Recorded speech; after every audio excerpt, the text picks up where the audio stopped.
코딩에서 살아남기 커살남입니다. 금일은 이제 MVC 패턴에 관해서 설명을 조금 드릴 건데요. 그렇다면은 MVC 패턴은 무엇일까요? 자, 먼저 목차입니다.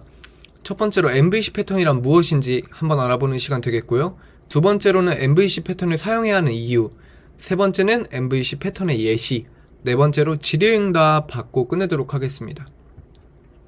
첫 번째, MVC 패턴이란 이제 모델, 뷰, 컨트롤러의 약자입니다.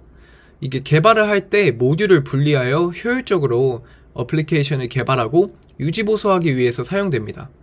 각 컴포넌트별로 역할을 나누어 수행해야 한다고 하는데요.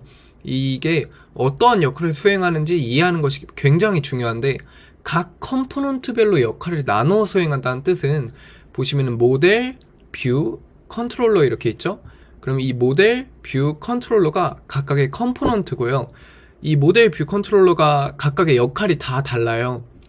이거에 대해서는 뒤에 가서 설명을 해보겠고요. 오른쪽에 보이시는 그림이 MVC 패턴의 구성도이고, 왼쪽에 보이시는 그림이 MVC 패턴의 로직입니다. 이것도 뒤에서 설명드릴게요.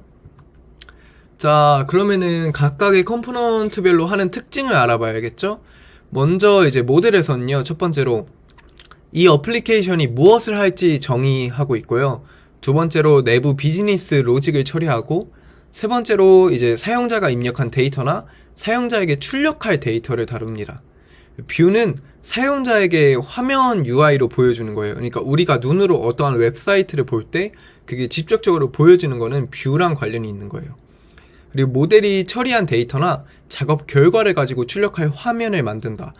이는 즉슨 모델에서 이제 어플리케이션이 무엇을 할지 정의하고 로직 처리하고 출력할 데이터를 다루면은 이거를 이 작업 결과를 가지고 출력할 화면을 만드는 거겠죠. 컨트롤러 단에서는 사용자 요청에 대해 M과 V를 결정하여 전달하는 조정자 역할이라고 보시면 되는데요. 여기서 M과 V는 당연히 이제 모델과 뷰고요.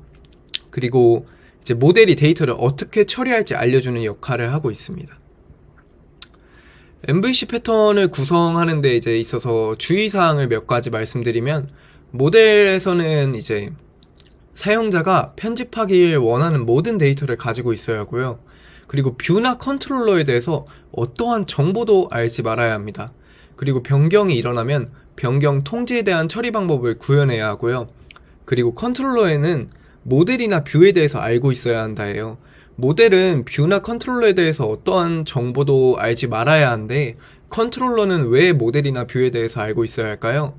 당연히 이제 모델이나 뷰에 대해서 컨트롤러에서 직접적으로 이제 어떠한 명령을 할지, 어떠한 이제 것을 보여줄지에 대해서 조금 더 알아야 하기 때문에 컨트롤러는 이제 알고 있어야 합니다. 그리고 이제 어떠한 행동을 하는지 모델이나 뷰의 변경을 모니터링 해야 한다는 특성을 가지고 있고요. 그리고 뷰는 모델이 가지고 있는 정보를 따로 저장해서는 안 된다인데요. 이 얘기는 즉슨 이제 사용자가 편집을 이제 모델에서 하고 그거에 대한 업데이트를 뷰에서 줬는데, 이 업데이트한 정보를 이제 다 가지고 있다가 여기서 마음대로 변경해버리면은 모델이 이제 하는 일에 이제 직접적으로 관여를 다 하는 거잖아요. 그러면 안 되고요. 그리고 이제 그거에 따라서 모델이나 컨트롤러의 같이 다른 구성 요소를 몰라야 한다라는 특성도 가지고 있고, 그리고 변경이 일어나면 변경 통지에 대한 처리 방법도 구현해야 한다는 주의사항이 있습니다. 자, 그러면 요약을 해보면요. 모델, 뷰, 컨트롤러는 각각 한 줄로, 모델은 내부 비즈니스 로직 처리, 뷰는 정보를 화면으로 보여주는 UI, 컨트롤러는 입력 처리와 흐름 제어 담당으로 알 수 있습니다. 그리고 이제 이 MVC 패턴을 왜 사용하는지, 사용한 이유에 대해서 한번 알아볼게요. 사용 이유의 첫 번째는요, 유지보수와 모듈화, 그리고 두 번째는 애플리케이션의 확장성과 유연성, 세 번째는 중복 코딩 방지인데요. 제가 사실 처음에 시작할 때는 MVC 패턴에 대해서 정말 모르고 그냥 한 파일에 모델, 컨트롤러, 뷰 신경 쓰지 않고 모든 파일들을 다 넣어놨었는데요.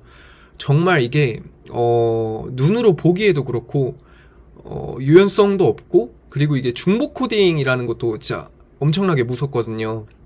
그리고 한 파일에 엄청 길게 있다 보니까 어디에서 문제가 났는지도 정확하게 모르고, 하나 문제가 있으면은 그 긴 코드를 하나씩 다 찾아야 하는 경우가 있어요. 이 점을 이제 보완할 수 있는 게 MVC 패턴이다 라는 것만 알고 계시면 될 것 같고요. 그리고 MVC 패턴의 예시에 대해서 진짜 이제 약간 간략하게 설명을 드리면요, 이거는 이제 번개장터라는 어플리케이션에 대해서 약간 MVC 패턴에 대해서 나눠본다 싶으면 어떻게 될까 해서 제가 가져온 건데, 이건 제품 등록시고요. 첫 번째는 이제 컨트롤러 단에서는 사용자가 판매할 물품을 등록하겠다는 요청을 보내는 겁니다. 그러면 이 사용자의 요청을 확인한 컨트롤러가 모델의 업데이트를 요청하는 거고요. 모델에서는 이제 판매할 물품을 등록하는 겁니다. 그리고 이 등록하면은 이 등록한 거에 대한 리턴 값을 뷰에 보내는 거예요. 그럼 뷰는 이제 이 여기서 모델이 등록한 물품을 UI로 보여주는 거예요. 말 그대로 이렇게 나오는 건데, 모델에서 리턴한 값이 화면에 나타나지는 그런 것이라고 볼 수 있겠습니다. 어떻게 오늘 MVC 패턴에 대해서 설명드렸는데 이해는 조금 가셨나요?